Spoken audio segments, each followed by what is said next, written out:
Šai pasākumā mēs pārvietosimies divās daļās. Pirmajā daļā būs diskusija, un otrajā daļā būs eseju, laureātu lasījumi un pati apbalvošana. Un šeit diskusijas daļā mēs pievērsīsimies Pētera Laķa personības daudzveidīgajām šķautnēm, mēģināsim kopīgi iezīmēt viņa daudzveidīgo profesionālo darbību. Un tagad es ar lielu prieku aicinu uz skatuves ieņemt vietas dīvānā mūsu diskusijas dalībniekus. Lūdzu, sagaidām katru ar aplausiem. Žurnālists un politiķis Dainis Īvāns.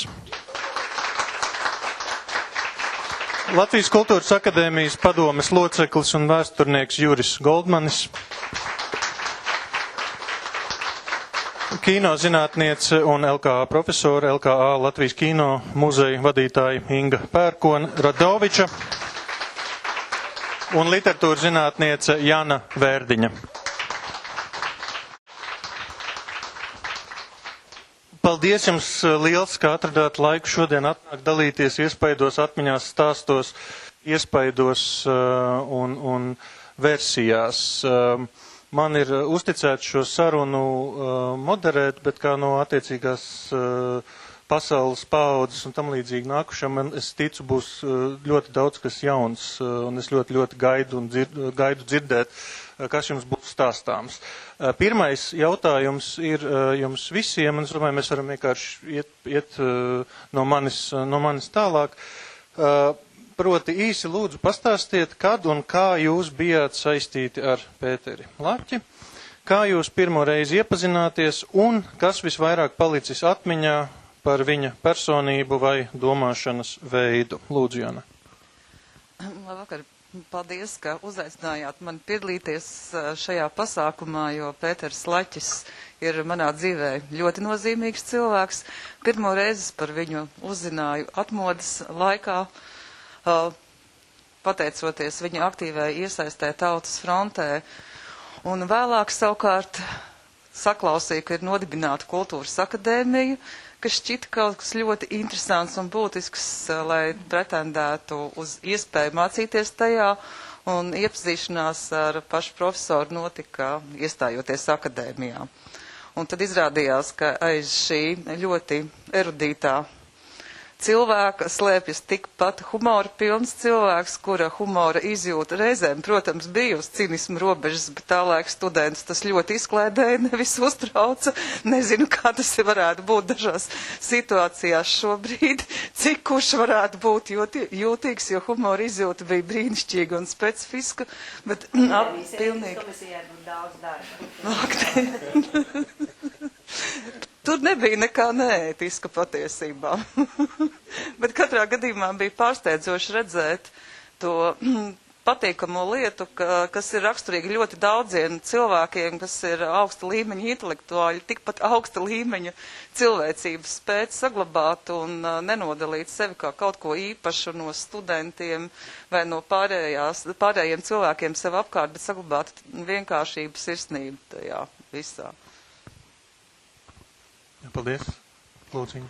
Nu, jā, man arī liels prieks, ka man uzaicinājāt, un man arī Pēters Laķis ir ļoti nozīmīgs cilvēks, gan tādā, pavisam tiešām biogrāfiskā ziņā, jo ir bijis man gan darba devējs kā akadēmijas rektors, gan arī, pats svarīgākais man doktora darba vadītājs, bet arī, es biju otrādi sagatavojusi to tekstu atbilstoši pasūtījumam, bet tagad tas, ko Jāna saka par atmosfēru, kāda bija akadēmijā Pētera Laķa laikā, un, īpaši šajā sākuma posmā 90. gados, tagad vēl pārdomēt, tā šķiet gluži fantastiska, jo, tagad mēs esam tādā ļoti izteikti birokrātiskā izglītības sakārtošanas laikā, es domāju, ne tikai gan Kultūras akadēmija, gan vispār plašāk tāda Eiropas sistēma, bet 90. gadi bija tāds absolūti brīvu ideju laiks, un tieši Kultūras akadēmijā, manuprāt, tas izpaudās visvairāk, un Pēters Laķis, man liekas, bija demokrāts līdz savas sirds dziļumiem, un tas izpaudās visās viņa attiecībās ar cilvēkiem, ar studentiem, ar kolēģiem, un jā, tā kā tas man šķiet, nu, tāds ārkārtīgi būtisks tieši, nu, arī tādā atmosfēras ziņā. Bet, jā, nu tādu pavisam precīzu iepazīšanās brīdi es, diemžēl, neatceros, bet es vispirms sāku mācīt 90. gadu sākumā Latvijas kino vēsturi, tad es arī maģistratūrā iestājos un biju, jā, tad ļoti uzcītīga un uzticīga tieši Pētera Laķa klausītāja. Citas lekcijas gan arī neapmeklēju, bet Laķa lekcijas es apmeklēju vienmēr, man tās ārkārtīgi svarīgas. Tās ir arī viens no tādām labākajām, strukturētākajām lekcijām, kādas es esmu savā mūžā dzirdējusi. Atceros viņu lekciju par Fukujamu un vēstures beigām, un cik mēs visi bijām cerīgi, ka viss tā sliktā vēsture patiešām ir beigusies. Un jā, tā kā tas bija lieliski, un arī, nu, tādā, jā, teiksim, viņš kā man doktora darba vadītājs arī no vienas puses bija ļoti, nu, ieinteresēts un atvērts, jā, no otras puses arī mēs diezgan arī diskutējām, un, nu, jā, cik man, vai šis jau ir priekšlasījums, vai vēl būs iespēja izteikt? Būs vēl iespēja noteikti izteikties, jā. Jo vēl ir ar esejām svarīgas lietas, tad es tagad došu Dainim tālāk. Lūdzu. Jā, paldies. Man jau tas Pēteris laikam dzīvo visu laiku, jo viņa personība bija tik fascinējoša un ietekmējoša, ka šad tad es neviļus pieķeru, ka es izmantoju viņa formulējumus, viņa vārdus, viņa idejas un atceros Pēteri. Aizvakar universitātā man bija lasījums, kurus arī pieminēju Pētera slaveno formulu, ko mēs izmantojām mūsu neatkarības atgūšanas cīņā, un tā bija ārkārtīgi vienkārša, bet ietilpīga. Pēters parasti ienākdams Tautas frontes, bet es vēlāk par cīkāk pastāstīšu, ka būs citi jautājumi par to mūsu valdes sēdes zālē. Viņš tā uzsvieda savu portfelīti uz galda un ļoti bieži atkārtoja meitenes un zēni. Mūsu galvenais uzdevums ir nojaukt šo borģeli, izmētāt akmeņus tā, lai neviens nevar salasīt, un tad laisties lapās. Nu, lapās viņš domā integrāciju, protams, nopietni rietumu sistēmā, un faktiski to arī visu mēs izdarījām. Vai nu tos akmeņus var salasīt kāds, vai nevar, es ceru, vairs nevar, bet integrējušies mēs kaut kur esam, un tas arī svarīgi pateicoties Pēterim. Bet Pēters, nu, tiešām bija man, laikam ir draugs. Man bija 2 draugi, kuriem es varēju piezvanīt nakts laikā, un es to arī darīju un tikties. Nu, Pēters bija viens no tiem, tagad ir palicis tikai viens, bet es viņu iepazinu, man šķiet, kādā 1980. gadā PSRS stagnācijas ziedu laikos, kad valdīja tāds nemirstīgais kašķējs Leonīds Brežņevs, un es vēl pat tad vēl nezināju, ka drīz varēšu uzrakstīt šim nemirstīgajam kašķējiem ir atvadvārdus, laikrakstā cīņa. Mūsu televīzijas žurnālistus, es gan strādāju literatūras mākslas raidījuma redakcijā, bet visiem bija jākalpo ideoloģija dzina uz tādu Marksas Ļeņinisma universitāti, kur atradās kādreizējā žīdu teātrī Rīgā, tagad tur atkal ebreju biedrība to ir atguvusi, un tur bija iekārtota Marksas Ļeņinisma universitāte. Nu, bet visiem jāiet, nu savādāk tu nedrīksti, tev jāvēl ķeksīts, ka tu esi bijis izglītojies Marksā Ļeņinismā, un es tāda nolemtības sajūtas turien devos, nu, nosēdēšu, pa kaut ko palasīšu tur pa starpām, un piepieši tāds Marks Ļeņinisma pasniedzējs Pēters Laķis lasa lekciju. Un mēs tur visi pilnīgā sajūsmā, un tā es nogāju uz to Marksas Ļeņinisma universitāti, kur ne marksismu, ne dialektisko materiālismu, neko mums tur nemācīja Pēters. Ja? Viņš mācīja būtībā tādas pasaules filozofiju, viņš runāja par to, kas rietumos notiek par strāvojumiem, par to, ka tas, kas te ir apkārt, iedomājieties padomu laikā, tas nav mūžīgs, tas ir viens mirklis, ja? Un es zinu, kā viņu aplipa vispār tie, nu, saucamie Marksas Ļeņinisma studētāji. Nu, droši vien bija kāds, kas arī par viņu ziņoja, bet nu, viņš tā turpināja lasīt. Un otrā tāda, tas pirms Tautas frontes ēras, par ko jūs man noteikti jautāsiet, tikšanās man ar Pēteri bija, kad jau personīgi es ar viņu iepazinos, kā komunists ar komunistu. Mums bija tāda, varbūt naiva, varbūt neizmantojams iespējas izmantošana, ka viena brīdi mēs tagad sākam domāt, te jaunie, nu, Johai, mēs nekur nevaram tikt, visur tiek komunisti priekšā, Krievu vai latviešu vienalga, ja, vecie sakārņi un lai kaut ko darīt, ir jābūt tajos komunistos. Un man bija televīzijā piedāvāja tādu iespēju, es iestājos arī, ja, mēs ilgi ar sievu runājām, mēs tā runājām, ka ar čekistiem nedrīkst saistīties, bet komunists tas nav nekas, ja. Es nezinu, ka es toreiz pat programmu nebija izlasījis un statūts, jo nevarēja jau iestāties. Dažie domā, ka var iestāties, komunisti nevarēja. Ja tev piedāvāja, ja tev izraugat, vai nu te, vai nē. Bet tas interesantākais bija, ka izmantojot šo lielisko iespēju, ka komunists jau man piedāvāja savukārt citi mani draugi, es biju sācis savu karjeru teātra muzejā, ka, lai es nāku atpakaļ uz muzeju, kas bija Raiņu Lietuvas mākslas vēstures muzeja filiāls teātra muzejs, un kļūst par zinātnisko direktoru, jo tur vajadzēja šo formalitāti. Un es, protams, ka gāju no televīzijas projām, devos uz to muzeju, un tad mums tur bija tādas vairākas lietas, ko mēs kopīgi risinājām, un tad es devos jau darba darīšanās pie Pētera uz Marksma Ļeņinis, vai kas tā bija vēstures katedra, Saktas mājā. Tur mēs ar Pēteru iepazināmies tā pilnīgi personiski, jo pie viņa bija sanākuši kaut kādi cilvēki, man liekas, tu tas nebija, kāds citur bija, un iedomājies, ko spriedelē. Mums vajadzēja apspriest kaut kādu tur traku projektu, laikam saistīts ar rakstnieku akurāteri, tas bija kā lai viņu tā kā rehabilitē un tam līdzīgi.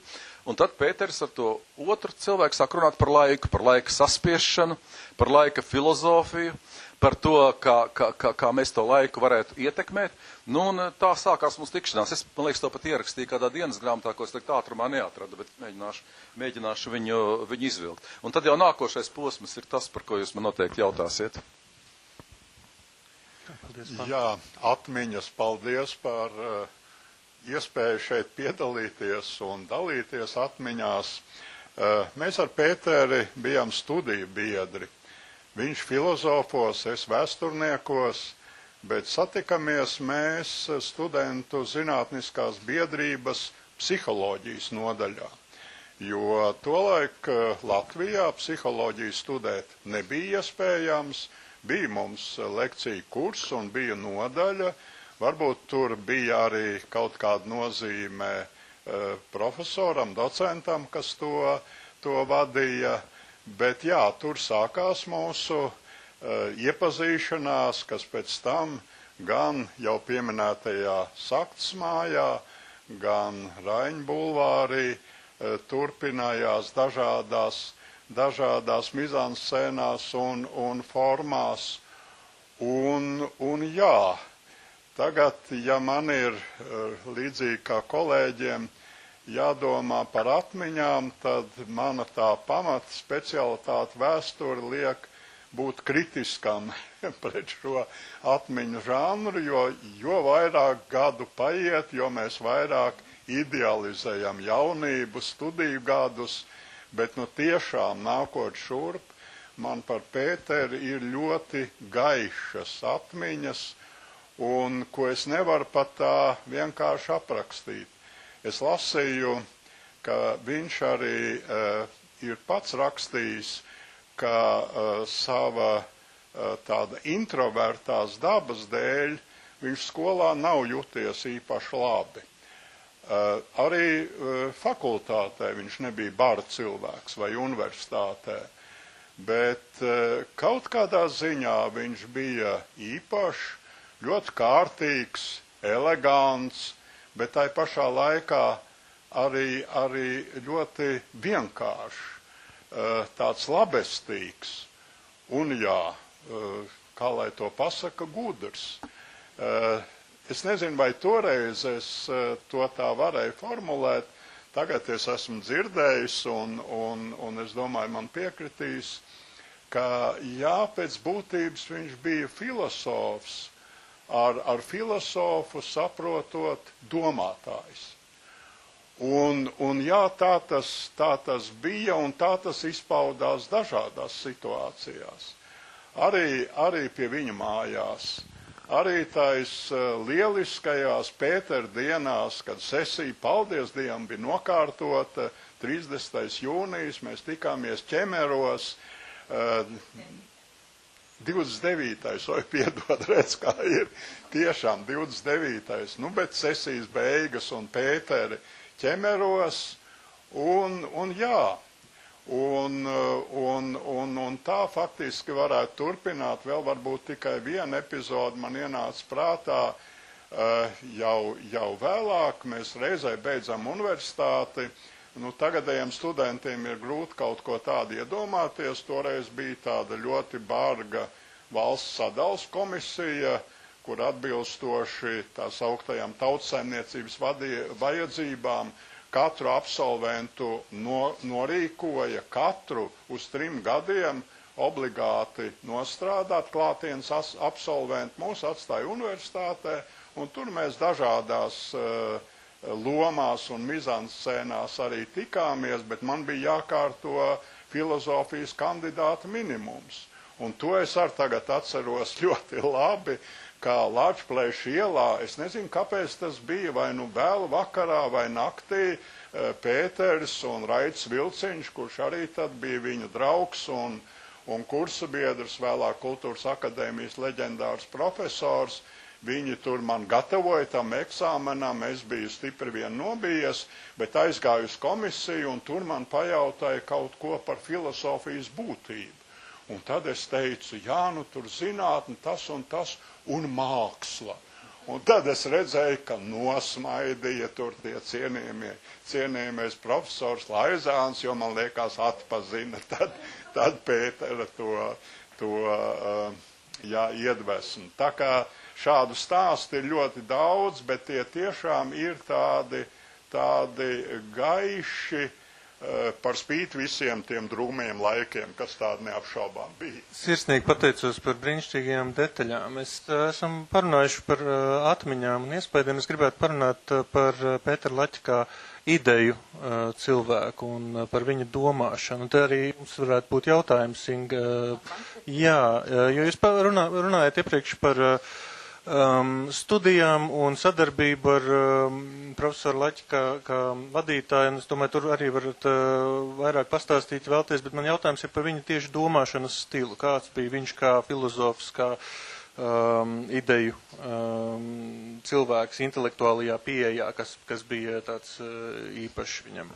Nu jā, tad te es varētu iespraust tieši to, ko es gribēju teikt saistībā ar esejām. Un tad viena no tādām lietām vai tēmām, kas bija Pētera Laķa lekcijās, bija par to, ka viņš izcēla eseju kā tādu augstāko filozofiskās domāšanas formu, tādu Dairadas vispilnīgāko izpausmi, ka tieši eseja kā žanrs, tas ir tas, visperfektākais, vispilnīgākais. Toreiz es to nesapratu, man tas likās diezgan diskutējami, lai gan es arī, piemēram, saistībā ar to mēs arī pārunājām un lasījām Mihaila Epšteina grāmatu par esejām, un tieši kā par žanru tādā ļoti plašā izpratnē. Bet vēlāk jau, kad pagājuši bija jau daudz gadi arī, kad Pētera jau vairs nebija, tad es tiešām arī sapratu, to un arī tālāk esmu to mēģinājusi stāstīt, un tagad arī tā esejas forma, man liekas, arī ir daudz vairāk caurstrāvojusi, teiksim, gan zinātni, gan mākslu, tā saistīta ar visu šo afektu pavērsienu arī pētniecībā, un toreiz tādus mēs vēl jēdzienus nelietojām, bet tas man liekas, un šī eseistiskā domāšana, tā domāšana caur sevi, šī personiskā domāšana, neslēpšanās aiz kaut kādām šķietam objektīvām patiesībām, tas bija tas, ko Pēters toreiz stāstīja, tas, ko bija diezgan grūti varbūt toreiz mūsu paudzei izprast un saprast, un tas man liekas ārkārtīgi būtiski. Vai bija kāda ideja, kas viņu nelika mierā, pie kā viņš regulāri atgriezās, ko šķetināja ilgāku laiku, vai no saistībā ar to, ko stāsta studentiem, vai ko pats risināja savā domā? Tik ļoti jau jāsaka, tik ciešas varbūt saiknes mums nebija. Mums bija vairāk caur kino, un tas arī ir tāds, man liekas, ļoti interesanti, kā, to es esmu arī atstāstījusi, bet tas ir izlasāms arī tiešās intervijās ar Pēteru Laķi, kur viņš stāsta, ka, piemēram, kā tieši viņa tādu, varbūt, spēcīgākais impulss studēt filozofiju viņam bijis tātad 10. klasē, viņš bija aizgājis, noskatījies Bergmana Zemeņlauku filmu, un ka tieši šī filma viņam sāka likt domāt par eksistenciālismu filozofiju, un pēc tam arī citas filmas, gan Bergmana, gan vēl citi arī tādi modernistu darbi, kas tika rādīti īstenībā Padomju Savienībā, ka tie bija tie, kas viņam pat vairāk nekā kādi teksti lika domāt par filozofijas studēšanu. Un vēl arī, nu jā, es nevaru teikt, ka tas varbūt tā bija ideja, kas viņu tā ļoti mocīja, bet tādā, nu man tagad manā izpratnē un atceroties arī, teiksim, to sadarbību arī tieši doktora darba rakstīšanā, un tas man liekas ļoti būtiski, un tas īsti pēc tam varbūt nav bijis, ka viņš saprata, ka kultūras vēsture arī ir teorija un filozofija. Respektīvi, nu, tas nebija tikai tāds, jā, faktu uzskaitījums, un to nu, tāpēc man bija ar viņu, teiksim, viegli, ja, kaut kā iet cauri tam doktora darba tapšanas posmam, jo viņš to saprata. Citu gandrīz nebija tādu. Jā, paldies. Šo jautājumu varbūt arī var paturpināt, prasot Janai par Pēteru Laķi kā filozofu un rakstnieku domātāju, par jūs kā literatūras zinātniec, kā jūs skatāties viņa valodu, izteiksmes veidu vai runas veidu, un kā jūs prāt tas ir ietekmējis kultūru Latvijā? Kultūra Latvijā tas ir ietekmējis tādā veidā noteikti, ka Pēters Laķis mācīja precīzi domāt un precīzi formulēt domas vārdos, un tas nozīmēja, ka humanitārās zinātnes jums te jaunieši nav nekāda izklaide, vienkārši ķēmojoties un spēlējoties ar metaforām, bet jums precīzi ir jāzina jēdzieni, teorija, definīcijas, lai spētu patstāvīgi domājot, tikt pie sevis radīta teksta, koncentrēta, kurā nav kļūdainu izrautu jēdzienu, ko kāds ir padzirdējis, tāpēc, ka kāds kaut kur ir lietojis, un tas šobrīd ir moderni, bet nav ne mazākās sajēgas, ko tas nozīmē filozofijas vēsturē, mākslas vēsturē, vai jebkurā citā no kultūras teorijām. Man liekas, ka Pētera Laķa teksti tādā ziņā ir ne tikai literatūras zinātniekam, bet jebkurām, kas strādā ar valodu un teksta veidu, ļoti būtisks avots, kā redzēt, kā cilvēks spēj virtuozi, precīzi, ar pamatīgu teorijas pamatu tikt pie reizēm arī ļoti poētiska teksta, bet zemslānis parādīsies tiem, kas to teoriju būs arī dziļāk pārzinājuši nekā tikai prot lasīt, teiksim tā. Jo tur ir precizitāte. Jo tur ir precizitāte. Un es pieņemu, ka tas ir arī ārkārtīgi būtiski, nu, un aktuāli šobrīd, kad ir kaut kāda tomēr, nu,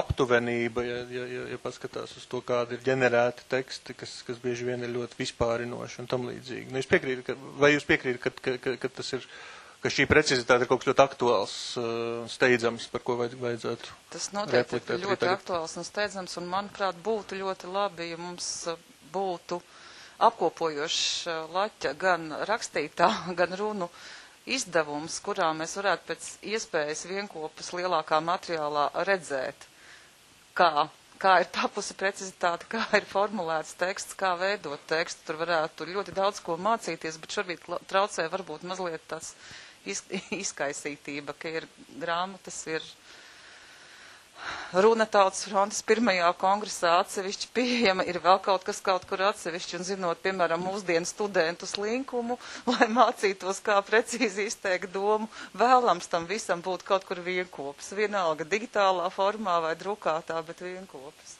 Nu, ja šogad 4. konkursa gads, tad uz 5. gadu var mērķēt uz apkopojumiem. Pāriem pie nākamās tēmas, kas ir Pēters Laķis kā laikmeta cilvēks un institūciju veidotājs. Un te varētu Dainim pajautāt par laiku, kad Latvijā notika milzīgas politiskas un kultūras pārmaiņas. Un kā jūs raksturot Pētera Laķa vietu šajās pārmaiņās? Un attiecīgi no tā iziet arī nākamais jautājums, kā viņš skatījās, Pēters skatījās uz kultūras lomu sabiedrībā un īpaši neatkarības atjaunošanas kontekstā. Nu, es jau tajā iepriekšējā reizē aizsāku to, ka mēs sākām tur perināt visās tādas lielas lietas, tās neformālās tikšanās laikā, kur pulcēs dažādi cilvēki pie Pētera, tajā saktas mājā. Un tad, kad nāca šis atmodas laiks, kad man tas sākās kopā ar Artūru Sniparu rakstu par Daugavas likteni, domājot, un ka viss tas process aizgājis, pat nezinu, kurā brīdī, bet zinu, ka visur viņš bija klāt, Pēteris. Visur viņš bija klāt ar savu domu, ar tādu savu ideju, un man liekas, ka tā īsi varētu raksturot, neizrunājot, visu mēs nevaram izrunāt, Pēteru rakstot vārdos kā dibinātājs, kā ļoti enerģisks, jauna laika dibinātājs, jo ne jau viņš bija viens no svarīgākajiem Tautas frontes dibinātājiem, tas fakts pats par sevi. Viņš bija tas, kas strādāja pie Tautas frontes pirmās programmas, bet sevišķi pie otrās. Man liekas, vienīgā politiskā programma, kur ir izpildīta līdz galam no visām sabiedriskām politiskām organizācijām Latvijā, neatkarības atgūšanas programma. Un šī arī tā, teiksim, jaunās Latvijas atgūšanas dibināšana Pēterem bija saistīta arī ar citu dibināšanu, jo viņam šajā pašā grāmatiņā, es tagad paņēmu tikai vienkārši braukdams, pirmo par rokai pasniedzot, kur viņš man ierakstīs kā veciem cīņabiedram, laiks un cilvēku pasauli, tur viena viņa tāda formula, un tas tā kā uz to jūs papildu jautājumu atbilde, ka viņš raksta, ka nevis kultūrai jābūt valsts funkcijai, bet valstī jābūt kultūras funkcijai. Un tāda bija viņa stratēģija, jo jau ieejot augstākā padomē, ka mēs atjauno neatkarību, viņš vadīja kultūras izglītības komisiju, un tad jau viņam bija tas mērķis, ka vajag pārveidot šo izglītības kultūras sistēmu. Mēs ar viņu starp citu kopā ar Imantu Ziedonu strādājam arī pie tādas kultūras koncepcijas, tas jau drusku vēlāk nāca pēc Tautas frontes. Un es sapratu, ka viņš bija noraizējies par to, cik inerts, stagnatīvs ir tas izglītības kuģis, ko mēs saucam par Latvijas valsts universitāti, ar visiem vecajiem, stagnējošajiem padomju laika profesoriem, mācību spēkiem. Viņš saprata, ka viņš nevar tur daudz neko mainīt. Tā viņā nobried ideja, ko viņš arī man jau agrāk pastāstīja, ka vajadzētu kaut kādu vienu augstskolu. Viņš saka, vajag izmantot to, ka mums ir vara tagad. Un viņš teica, es dibināšu vienu citu universitātīti un sāksim no gala visu. Tā radās tā kultūras akadēmijas. Es starp citu, savā mūžā, laikam, es tā kā nonācu par šo kultūras akadēmijas, nonācu pie tāda rezumējuma, kad Pēteris aizgāja tādā sāpīgā laikā. Es rakstīju mūžā, laikam, kāds 3-4 atvadvārdus, vienu Leonidam Brežņevam, bet starp tiem, kam es rakstīju atvadvārdus, tur bija savs aprēķins, ja, kas ir tāds kurjos. Bet es biju spiests rakstīt atvadvārdus Pēterim. Un tad tajā brīdī es atcerējos to Pētera apsēstības ideju, ka viņš gluži tā kā Feithangera jūdu karā. Tur ir tāda epizodīte, ka ebreji ir sakauti, romieši viņus praktiski iznīcinājuši, valsts vairs nav Izraels, un tad tādi ebreji gudrie, tā pazemīgi klanīdamies, iet pie Romas imperatora un saka, mums jau neko nevajag, mēs vairs nepretosimies, atļaujiet tikai mums nodibināt vienu mazu universitātīti. Un es domāju, ka Pēterim bija tā ideja nodibināt šo mazo universitātīti, kurai būtu liela nākotne, kura pamazām mūs sāktu celt, un tā bija tā kultūras akadēmijas ideja. Protams, Tautas fronte un viss tas jau ir atkal liels stāsts, jo Pēters bija arī, ne tikai dibinātājs, viņš organizācijas, viņš vienu brīdi bija Tautas frontes valdes priekšsēdētājs, tātad vadīja šo organizāciju. Mēs gan smiedamies reizēm tā teicām, viņš parasti mēdz sabiezināt krāsas, viņš bija ironisks, reizēm pat tāds brutāli cinisks, ja? Un mēs teicām, nāk filozofs, un filozofs ir īsts pesimists. Tā kā atsaucieties šo veidām dzēli, ka filozofs nav pesimists. Pēters ir kā tā vienmēr iezīmējumus drūmākos scenārijus, kas tiešām bija drūmā laikā un bija iespējami, bet tajā pašā laikā viņš vienmēr meklēja risinājumu. Un man vismaz tajos brīžos, kad vajadzēja kaut kādu atbalstu, ka tu jūti, ka tev nav plecs sajūtas, ka var pāri apkārt nobijušies. Es saku, Pēter, kaut kas jāizdomā. Starp citu arī pēc Baltijas ceļa, kad mums uzbruka Maskava un paziņoja, ka mūs šaidīs ar tankiem, 26. augustā bija tāds Maskavas politburoja paziņojums. Mums cilvēkam kaut kas jāpasaka, mēs nepadosimies. Un tad pārējie kolēģi ietrieca mūs tādā vienā istabiņā slēgtā, mani, Pēteri un mācītāju Rubeni. Mums bija jāuzraksta tāds paziņojums tautai. Pēteris sēdēja pie rakstāmā, Pēteris rakstīja, un tad Juris Rubenis nolasīja no Tautas frontes mājas logu to. Pēterim bija svarīga šī Latvijas valsts atjaunošana, tas viņam bija saistīts arī ar ģimenes izjūtām, ar to.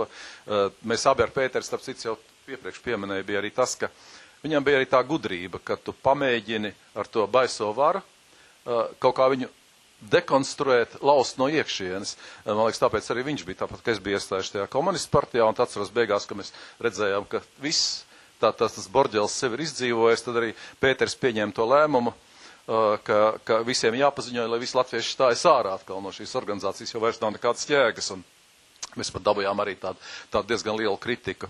Un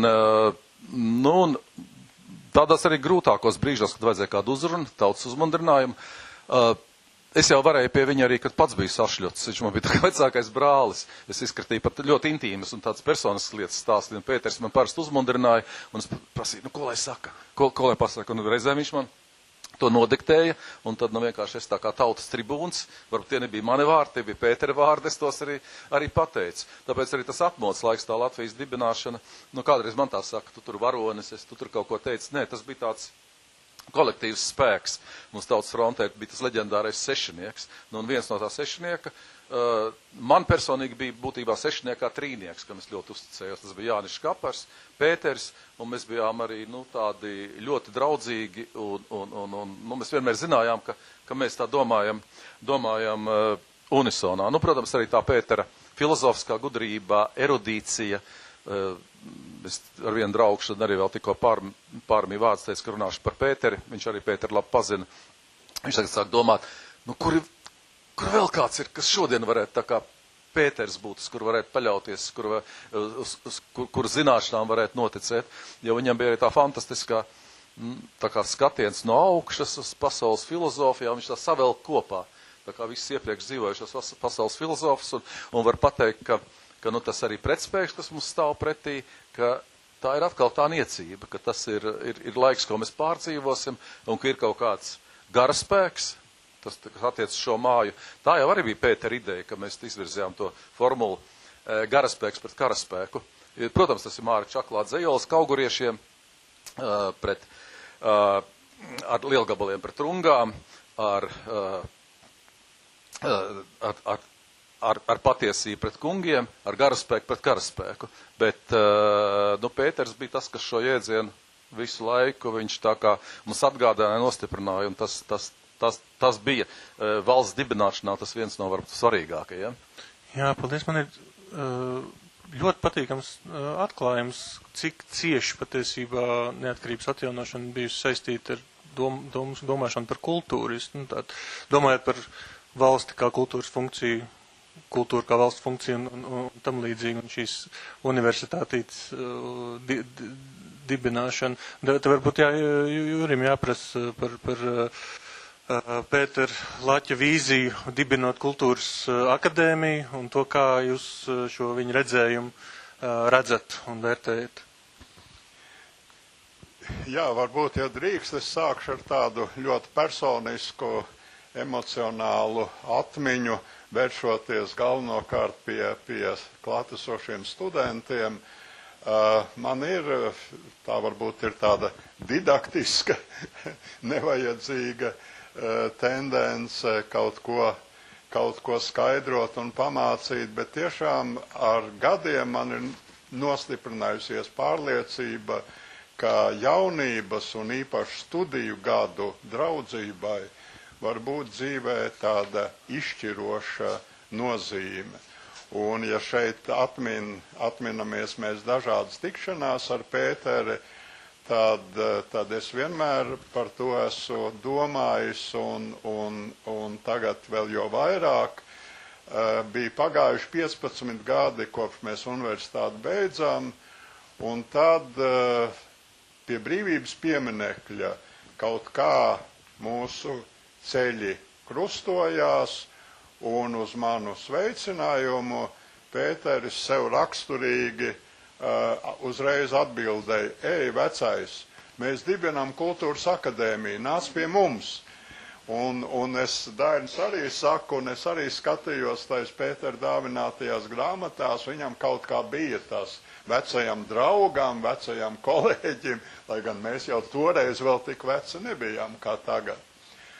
Kultūras akadēmija bija Pēterim Laķim ka varbūt Dieva dota tāda skaista iespēja, bet tai pašā laikā arī uzkrauta ļoti liela atbildība.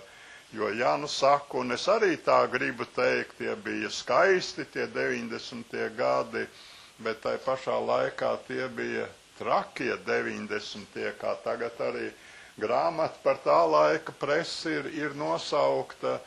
Un jā, mums bija daudz cerību, un mums bija faktiski ticība, ka Pēteris zina, ka Pēteris varēs un visu, ne tikai izdomāt, kā veidot studiju programmas, kā piesaistīt kolēģus, kā izcīnīt tur tādu vai citādu finansējumu vai telpas.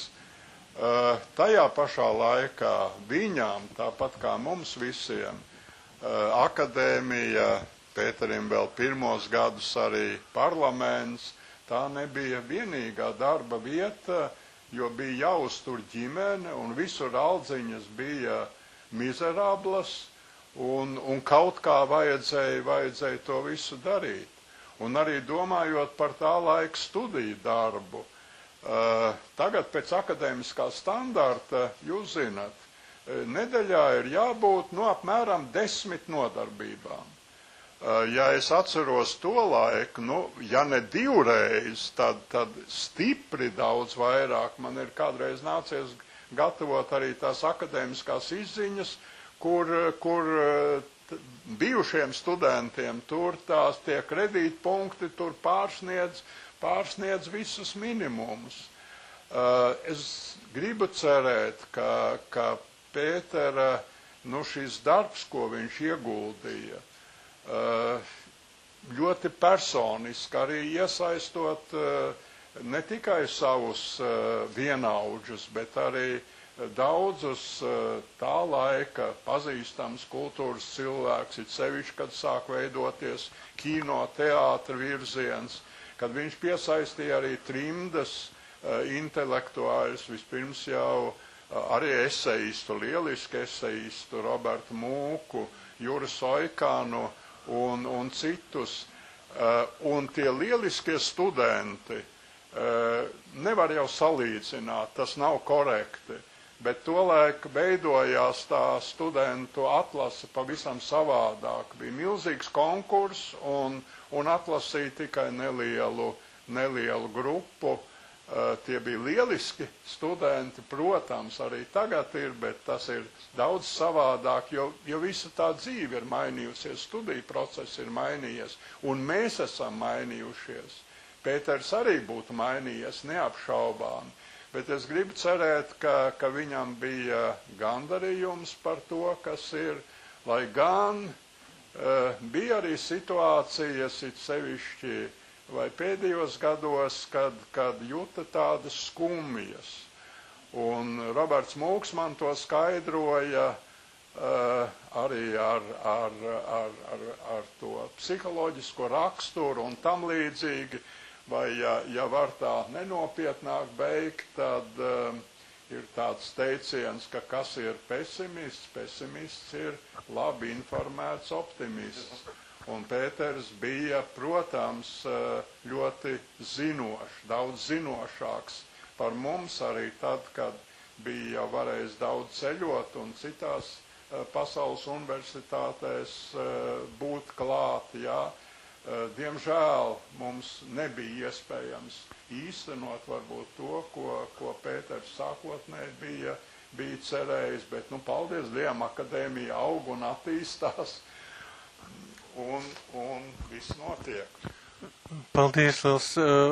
Pietuvojoties sarunas izskaņai, es gribētu iziet divus apļus un veikt tādu kā prāta vingrinājumu, respektīvi jautājums ir katram no jums. Pirmais, pavisam dažos teikumos, domājot par jaunāko paudzi, par jaunākās paudzes studentiem, tiem, kas piedalījušies konkursā, tie, kas tagad sāk studēt, kuri iespējams par Pēteru Laķi neko nezina. Dažos teikumos, kas ir svarīgākais, kas viņiem būtu par Pēteru Laķi jāpasaka un kas no viņa domāšanas šobrīd jaunākajai paudzei varētu būt svarīgākais? Tas ir pirmais aplis. Kā jūs teiktu, Jāna? Tas ir tikpat neiespējami, kā neiespējams saprast, kā Laķis ieradās lekcijā pie studentiem ar plaukstas lielumu lapiņu tēmai, kas normālam cilvēkam ir jālasa gadiem, jākonspektē un jādomā, kā to izstāstīt citiem. Es teiktu tā, jo tur, protams, ir ļoti daudz, kas ir jāzina. Ir jāzina gan Pētera Laķa radītie teksti paši, gan arī noteikti šobrīd akadēmijas vidē taču strādā viņa bijušie studenti, kas māca domāšanas ziņā to pašu precizitāti un attieksmi pret humanitārijām zinātnēm kā nopietnu darbu, gan jau ar tiem pašiem vai citādākiem jokiem, kas, protams... Nu, es arī nezinu, ko te īsti var teikt. Man liekas, ka īstenībā tā recepte jau ir viena un neraugoties arī uz to savu ārprātīgo slodzi, kāda bija tais pēdējos, droši vien jau pat 20 gados, gan ar politiku, ar akadēmiju, savām esejām, pētniecību, ka Laķis tik un tā viņš bija redzējis, lasījis, jā, viņš sekoja līdz tam, kas pasaulē notiek, un man liekas, ka tur, lai cik briesmīgi tas varbūt jauniem cilvēkiem šobrīd šķiet, ka viņiem liek kaut ko lasīt vai skatīties, bet man liekas, nav citas receptes, jā, kā tikt pie kaut kādas tādas plašākas iespējas domāt, ja tu neko nezini. Es jau kādu laiku jāatzīst, arī būdams avīzes redaktors literatūra māksla mēs un neatkarīgā cīņā es tur strādāju. Pēters bija mans autors, bet es Pēteru tomēr eksploatēju un faktiski izmantoju to, ka viņš bija ārkārtīgi atsaucīgs. Varbūt tas būtu draudzīgās attiecības, jo es pēkšņi redzu, man nav ko ielikt avīzē. Es zvanu Pēterim vakarā. Saku, Pēter, man rīt vajadzētu. Viss viņš uzrakstīja, domājieties, ar roku nekādiem datoriem atnes, un man šis raksts ir gatavs, pēc perfekts raksts. Es par domāju, ka arī vajadzētu parakņāties pēcējiem literatūras mākslas mēs numuriem, kur ļoti daudz viņi ir un apkopot, jo tās ir esejas, kuras nav publicētas. Bet, ko teikt jaunajiem? Es teikšu, ka ir kaut kāda dīvaina lieta notikusi. Es izlasīju tās 6 esejas, ko atsūtīju. Man liekas, absolūti spožas. Es nekad tik gudrs neesmu bijis, droši vien es nebūšu, kā šie jaunie cilvēki. Un es pēkšņi ieraugu, ka tur kaut kādā veidā acīm redzot ar tām frāzītēm. Caur Pētera metaforām viņš bija ļoti trāpīgs, viņš bija reizēm skarbs, viņš prāt runāt ar visāda līmeņa cilvēkiem. Varbūt es tad varu pastāstīt gan gadījumu pie Rīgas domas. Es atceros, mēs stāvam. Es tur stāvēju nostāk, bet Pēters stāv kopā ar vienu deputātu, abi tādos noburžātos metālīšos, kā jau Pēterim ar savu beretīti, un iet viens mūlāps garām. Un Puškina valodā skaļa lamājas. Ja?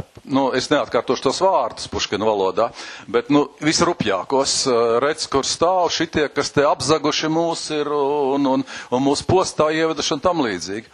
Un Pēters tagad tieši tādiem pašiem Puškina valodas vārdiem pagriežas pret otru deputātu un atkārt viņu saka, klausies, vai tu esi vairāk nozacis, vai es esmu vairāk nozacis. Tas tā apstulba un aizgāja. Bet es no šiem te esejām, man likās, es faktiski tādu Pētera inkarnāciju gandrīz vai redzēju. Tāda dāma, piedodiet, es neatceros vārdu, es ierakstīju muižniece. Viņai tāda eseņa bija svēts tosts ar klasisko citātu, ka nav jau tāda iemesla, lai nedzertu, ja? It kā par dzeršanu, bet es domāju, skaudrs stāsts ļoti labā valodā. Un tur es saskatīju to Pētera pašironiju.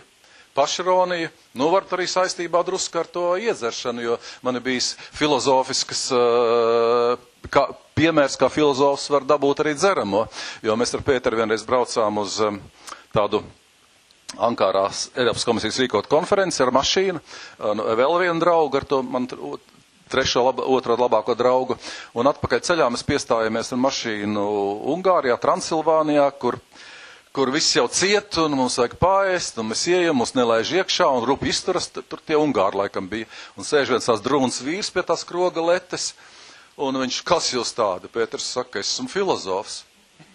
Filozofs. Kurš filozofs tev tuvākais? Pēters saka, Kierkegors. Un pēkšņi sāk abi runāties. Tas tiešām izrādās ir 56. gadā un Ungārijas aizmucis uz Ameriku Ungāru filozofs. kurš profesors bijis kādā Amerikas universitātē, un viņi tagad sāk runāt par Kierkegaardu tur. Saimnieks atver aizslēgto krogu, sāka mums nest pudeles, Anda varat atceras, man mašīnā ripoja viss ar tokajiešiem, ko viņi bija sadevuši mums līdzi. Mēs baidījāmies, ka muita mums nelaidīs cauri. Mēs bijām pārēduši, mēs bijām bagātīgi apdāvināti ar šo vīnu, un šī esē ir, ja, kā ar filozofiju var tikt arī pie šī iedzeršanas, tā ir asprātīgs citāts, šī esē ir Vodka Connecting People, izrādās ir bijis esējas autorei Tēlumas Krekliņa tā rakstīts, bet nav jau par to, ja. Bet es te saku, tā ironija, tas sarkasms, kā Pēters prāta, fantastiski. Mēs tajā braucienā arī, kad mēs braucām uz Turciju, mums tiesības, manu kādu mēnesi apmēram iedomāties, brauc uz ārzemēm ar kaut kādu sagrabējušu mašīnu, un tad Pēters bija vienīgais, kas visu laiku negulēja, mēs mainījāmies, un visu laiku viņš mūs uzturēja nomodā. Ar filozofiskiem stāstiem un ar anekdotēm arī. Un tad vēl nākošā esē, kas man arī liekas, ka kaut kas ir no Pētera, inkarnācija, mantojums, ko nevar izjaukt dēļos, te es esmu vārdu pierakstījis, lai piedod iepriekšējā dāma, Ketija Jurčenko. Es domāju, fantastisks sajūta par to galdu, ģimenes galdu, par to ģimenes izjūtu, par to, kas mums ir, ja pie kuru mums vajadzētu turēties. Pie viena galda ar savu pagātni, ja, jo Pēterim tas bija. Man, starp citu, Tautas fronts muzejā, kur es strādāju, ka eksponāts ir viens eksponāts, pie kura es sēžu. Tas ir Pētera galds no Pētera dzīvokļa. Es tur sēdējis kopā ar Pēteru, mēs tur esam viņa mammas marinētās alkstenītas ēduši un arī kaut ko uzdzēruši, bet man vienmēr tas paraugs bija tā Pētera milzīgā pietāka pret savu ģimeni, pret savu mammu, pret savu dzimtu, un no tā iznāca arī viņam tas Latvijas mīlestība, ka viņš par Latviju bija gatavs atdot visu, jo viņš saprata, ka arī viņa vecāki, no kuriem viņš cēlies, ir tā Latvija, ja viņš nodos viņus, ja tas tā nebūs. Un tad trešā esē, kur man likās, vēl viena Pētera daudzpusības inkarnācija, kas faktiski jums jau ir, jūs esat devuši atbildes to. Un to ir uzrakstījis atkal, man jāizlasa tas, ko es pierakstīju, Nikita Dediško, vienīgais puisis starp tam sešu esē autoriem. Arī ļoti labā latviešu valodā, ļoti labā stilā un domas dziļumā. Un tas ir par tēmu, ar ko es iepazinu Pēteri, par laiku, par laika dimensiju. Ja? Tukšums nav tukšs, sākums nav pagātnē, beigas nav nākotnē, cilvēks nav centrā, plūšas nav laikā, teksts kā stāvoklis. Likās, ka to visu runā Pēters. Es nezinu, varbūt viņš kaut kur no turienes izņēmis, bet Pēterim bija šī asociālā filozofiskā domāšana, tās milzīgās zināšanas, bet kuras reizē izpaudās tādā nevis tukšvārdībā, bet tādā gudrā filozofiskā metaforiskumā. Un tad, ja jūs šo esat paņēmuši, un pārējie arī var paņemt kaut ko no visām šīm esēju grāmatiņām, tad arī tas ir tas, ko Pēters mums dod līdzi. Jā, ja tā īsi jāmēģina pateikt, es domāju, ka esejas lasot, rakstot, mēs tiešām kaut kādā veidā sevi arī atklājam. Bet ar rakstīšanu, pēc manas saprašanas, un te es runāju vairāk kā redaktors, ar rakstīšanu ir ļoti dažādi, bet vislabāk rakstīt sokas tad, ja ir daudz lasīts. Un, manuprāt, Pēters Laķis bija tas gadījums, ka viņš tiešām ļoti daudz bija lasījis ne tikai filozofisko literatūru, bet ļoti dažādu literatūru, gan tulkojumos, gan oriģinālos. Man kā redaktoram apgādā Zvaigzne ABC bija darīšana ar divām viņa grāmatām. Viena ir, manuprāt, joprojām ļoti dziļa grāmata par varas maiņu Latvijā, un otrs ir lekcija kurs, un ar to bija pavisam interesanti, ka Zvaigznes kolēģi man teica, tur ar to tekstu jau nav ko īsti darīt, tur viss jau ir gan gramatiski precīzi, gan strukturēti, ir pilnīgi gatavs, bet ja gadījās kaut kas, tad ir tā, kā Dainis saka, tad pietika tur piezvanīt vai pajautāt, bija momentā spēja noformulēt precīzi šo domu, bet kā tas veidojas, es domāju, tā nav nekāda iedzimta Dieva dāvana. Lielā mērā tas veidojās rakstot. Un daudz rakstot, domājot, to arī tad var novēlēt gan mums pašiem, kas vēl domā un raksta, gan, protams, jums visiem, kam tas vēl ir priekšā. Paldies, liels. Es teicu divus apļus, lai gan tik jauki nopaļojušies mēs esam jau šobrīd, bet es varētu palūgt tiešām kā tādu vingrinājumu pēdējo apli tik tiešām retoriski viena jautājuma formā, jo tas vingrinājums būtu kādu jautājumu Pēteris Laķis kvadrāti iekavās jūs gribētu uzdot jaunajiem autoriem un jaunajiem studentiem. Man arī šķiet, ka retoriski jautājums tāds spēcīgs rīks, kas figurē arī esejās, un man šķiet, ka tas jautājuma formāts varētu būt tāda jauks punkts, kas neļauj beigties sarunai. Tā ka šādu spēli es domāju. Brīnišķīga spēle, bet droši vien neizdosies, cik tā Pēterim Laķim. Visbrīnišķīgākās bija replikas. Un viena no replikām, kas studentu iedvesmoja vai autoru jauno varētu iedvesmot, bija, lai jums veicās. Ja bija šī frāze zem teksta, tas nozīmē, ka tas ir jau vērā ņemams teksts, par kuru var tālāk cilvēks pats domāt un, ja nepieciešams, pārrunāt ar profesoru. Tā kā retoriskā jautājuma ir tā, lai jums veicas. Nu jā, man ir tā šķiet, ka, jā, es teicu jau, ka Laķis bija tāds demokrāts, manuprāt, pilnībā, un otrs, manuprāt, viņš bija humanists, arī, tādu, man liekas pilnīgs tāds humanista simbols, un tad par to, tā kā tagad mums ir posthumanisma laikmets, bieži vien tiek piedāvāts un tam līdzīgi, jā, tad man gribētos zināt, vai humanisms jau ir bijis, beidzies, vai tas vēl būs, un vai tas ir vajadzīgs. Paldies. Droši vien, ko tas lasīs, jo, man liekas, lasīšana ir tā svarīgākā lieta. Aizvakar te universitāte runāja par to, ka ir lasītāji un nelasītāji, arī Saeimā ir vismaz, mēs konstatējam 6 nelasītāji, kur nespēja izlasīt pat vienu konvenciju, un Pēterim bija tas ļoti svarīgi, viņš prasīja, vai tu lasīs, vai tu zini, un viņš noteikti nav lasījis, bet tagad ir, piemēram, tas pēc Krievijas iebrukuma Ukrainā tāds Viktors Jerefejevs uzrakstīja tādu grāmatu Der grosse Gopnik vāciski un krieviski Veļikie Gopnik, latviski laikam dižais švalis sauc tā grāmata. Un tā viņš iedala Raškas sabiedrību lasītājos viņā pašā un dažos krūmos iedzītos cilvēkos un nelasītājos, kuru priekšgalā, protams, stāv dižais švalis Kremlī. Tad es domāju, ka Pēters uzdod sakarā par šo jautājumu. Vai tu piedari pie lasītājiem, vai tu esi nelasītājs?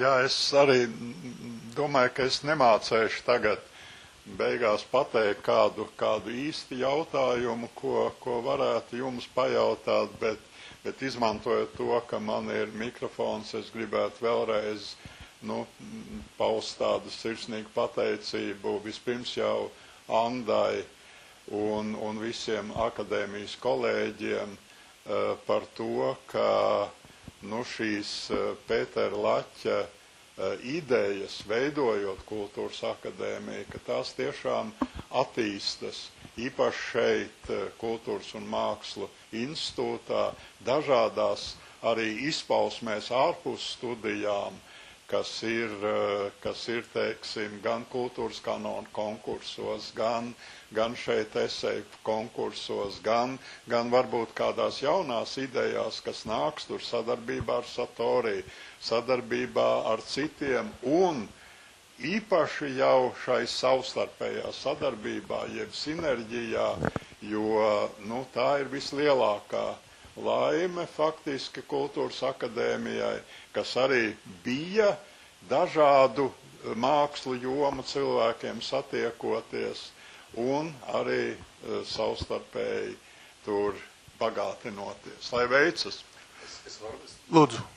Es vienkārši dzirdot tevi par to, es gribēju vienkārši pabeigt no Pētera vēl vienu tādu, var tas būt labi, jo mēs bijām tajā Ankārā tajā konferencē Eiropas komisijas, un Pēters vadīja vienu darbu grupu. Tur sēž apkārt visādi, un starp tiem arī tāda norvēģu deputāte, kura vada tādu organizāciju vecmāmiņas pret atombumbu vai kaut kas tam līdzīgs.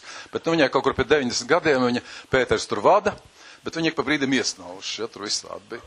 Un tagad vienu brīdi viņa ir pilnīgi aizbegs, bet viņa visu laiku sekoja, lai viss būtu kārtīgi ievērsts, lai viss runātu pēc kārtas, lai pieteiktos, lai būtu protokols. Viņa visu laiku Pēteri pārtrauc un aizrādīja. Un tagad vienu brīdi viņa ir iemigusi, mēs visi laimīgi, iet uz seminārs, runājam kaut ko, un pēkšņi viņa pamosts. Viņa pastāvs uz Pēteri, un viņa tagad saka, how much person are speaking now? Tas cik cilvēku uzreiz runāja, Un Pēters tā drusku izbijās, viņš tā pagriez, viņš tā saka, bet ziniet, vislabākās atbildes taču var dot, ja runā korī. Tā kā, tas koris tas ir par tā mūsu ideju. Paldies liels šim balsu korim, kas sadarbībā un sinerģijā radīja tiešām, manuprāt, detalizētu portretu. Es saku visdziļāko paldies. Paldies maniem sarunbiedriem, literatūras zinātniecei Janai Vērdiņai. Lūdzu aplausus. Kinozinātniecei, profesorei un LKA Latvijas kino muzeja vadītājai Ingai Pērkonai Redovičai. Latvijas Kultūras akadēmijas padomas loceklim un vēsturniekam Jurim Goldmanim un žurnālistam un politiķim Dainim Īvānam.